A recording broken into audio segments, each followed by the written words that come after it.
Iran, Afghanistan ও যুক্তরাষ্ট্রের মধ্যে চলমান কূটনৈতিক ও সামরিক কার্যক্রম নিয়ে চলছে তীব্র উত্তেজনা। এর মাঝেই এবার এক নতুন ঘোষণা দিলেন মার্কিন পররাষ্ট্রমন্ত্রী মার্কো রুবিও।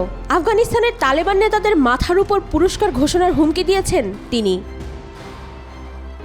সম্প্রতি সামাজিক যোগাযোগ মাধ্যমে এক পোস্টে রুবিও একথা জানান। ইসরায়েলের বন্ধু হিসেবে খ্যাত রুবিওর দাবি, বেশ কয়েকজন মার্কিন নাগরিককে আটকে রেখেছে আফগান প্রশাসন।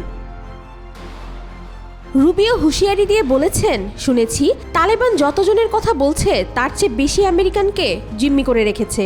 যদি এটি সত্যি হয় তবে আমরা তৎক্ষণাৎ তাদের শীর্ষ নেতাদের ধরিয়ে দিতে অনেক বড় পুরস্কার ঘোষণা করব।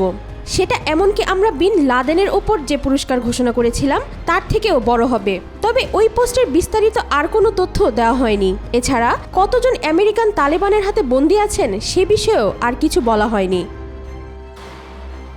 এদিকে প্রতিবেশী দেশের পাশাপাশি অন্য দেশগুলোর সঙ্গেও সম্পর্ক উন্নয়নে জোর তৎপরতা চালাচ্ছে ইরান। ইতোমধ্যে ক্ষমতাসীন তালেবান সরকারের সঙ্গে দ্বিপাক্ষিক সম্পর্ক উন্নয়ন করতে আফগানিস্তান সফরে গেছেন ইরান পররাষ্ট্রমন্ত্রী আব্বাস আরাকচি।